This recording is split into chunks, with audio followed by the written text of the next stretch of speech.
Hello everyone. In this module 7 of Principles and Practices of Management, we would be covering three topics. Michael Porter's FIFO analysis, three generic strategies and value chain analysis, fortune at the bottom of the pyramid. This is the Porter's five forces of competitive analysis.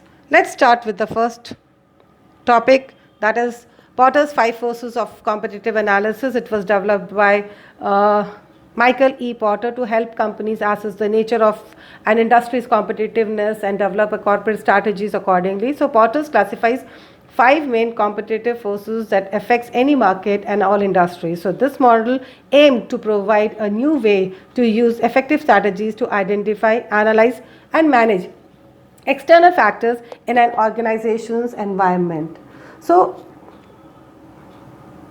this is the table of the FIFO analysis, which says first is the competitive rivalry within an industry. It says this force is a major determinant on how competent and profitable an industry is. Rivalry among the competitors is intense when there are many competitors, exit barriers are high, industry growth is slow and negative, products are not differentiated and can be easily substituted, competitors are of equal size, and there is low customer loyalty. The second one is the bargaining power of the suppliers, which is there are few suppliers but many buyers. Suppliers are large and threaten to forward integrate, and few substitutes of raw material exist, or the suppliers hold scarce raw resources, or the cost of switching raw material is especially high. The third one is the bargaining power of buyers, that is the buying in larger quantities or control many access points to the final customers. Only few customers exist, switching costs to other suppliers are low,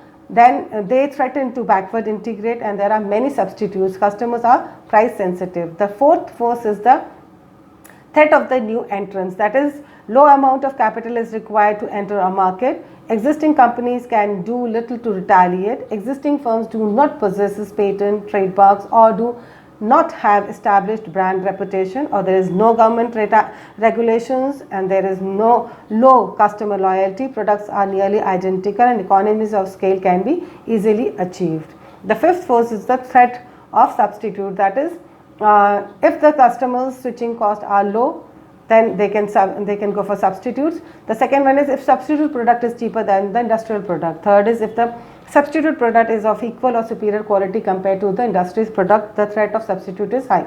The fourth one is if the function or attributes or performance of the substitute products are equal or superior to the industry product, then the threat of substitute exists. The importance of Porter's five forces says how to deal with competition is what strategy to use, what basic knowledge of the business strategy that influences the decision making, then the industry analysis, that is the industry relevance, industry players, industry structure, future changes, then the strategies, that is the competitive advantage, cost advantage, marketing dominance, contraction, diversification, price leadership, global re-engineering, etc. And the last one is measure and monitor the strategy effectively. But it has its own limitations, that is the IG, that is the digitalization, unstable economy conditions and needs.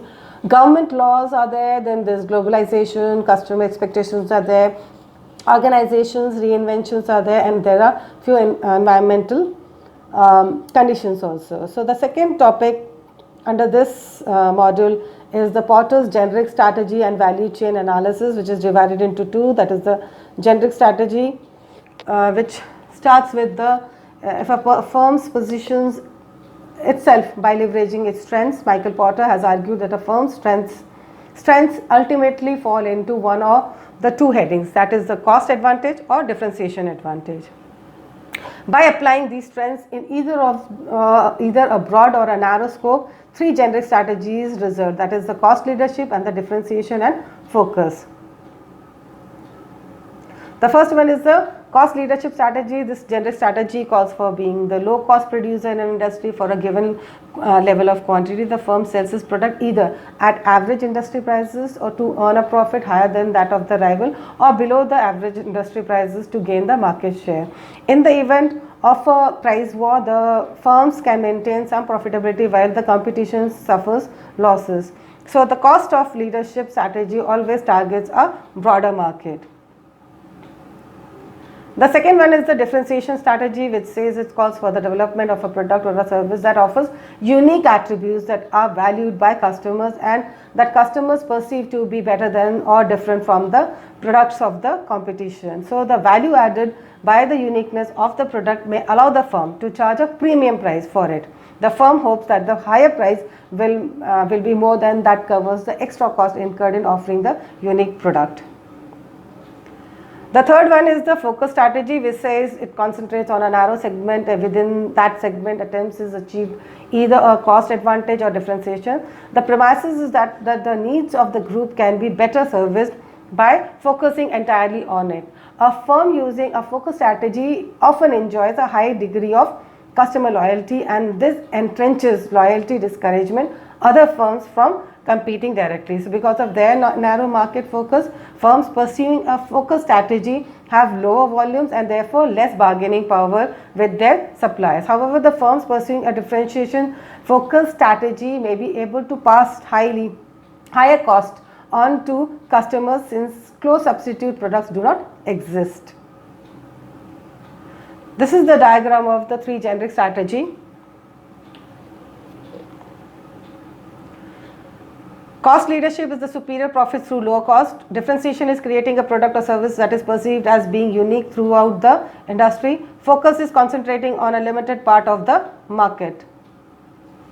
Second subtopic of the second topic is the value chain analysis, which says this idea was first suggested by Porter to depict how customers' value accumulates along a chain of activities that leads to an end product or services. So he describes a value chain as the internal processes or an activity a company performs to design, to produce, to market, to deliver and support its product. So the basic definition of value chain analysis is the process where a firm identifies its primary and support activities that add value to its final product and then analyze these activities to reduce costs or increase differentiation. So it represents the internal activities a firm engages in when transferring the input into the output. So the value chain contains two types: primary activity, support activities. Primary activities, most of the value from the customer is created. Support is the facility performance of the primary activity. So primary activities has inbound logistics, that is the material handling and warehouses, operations, that is transforming input into the final product. Outbound logistics is the order processing and distribution. Marketing and sales is the communication, pricing and channel management. Services is the installation, repair and the parts. This is the diagram of the support activities and the primary activities. Let's come to the support activities, which says procurement, that is the purchase of raw materials, supplies and other consumable items as well as assets. Technology development is know-how, procedures and technological input needed in every value chain analysis activities. Third is the human resource management, which is the selection, promotion, placement, appraisal, reward management, development and labor of employee relations. The last one is the firm's infrastructure, which is the general management, planning, finance, accounting, legal, government affairs and quality management. There are few objectives of value chain analysis that says the objective is to analyze competition advantage by disintegrating an organization into discrete activities or processes and examine how each activity contributes to the organization's relative cost positions or the customer's comparative willingness to pay. This is the diagram of a value chain analysis, which says computer software industry, programming, loading, marketing and distribution. Well, this has its own limitations, which are difficulty in implementation and interpretation, problem of traditional accounting system and difficulty in decision making.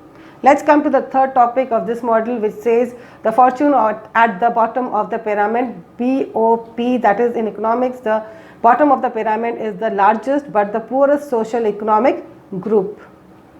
The principles of BOP is the price, performance, innovation, scales of operations, sustainability, development, identifying functionality, process innovation, de-skilling of work, education of customers, designing for hostile infrastructure, interface, distribution. BOP markets allow us to challenge the conventional wisdom in delivery of the products. These are the four keys to unlock BOP markets to the MNCs. First is creating buying power, that is access to credit, income generation. Second is shaping aspiration, is customers education, sustainable development. Third is tailoring local solutions, is targeted product development and bottom up innovation. Fourth one is improving access, is distribution system, communication links.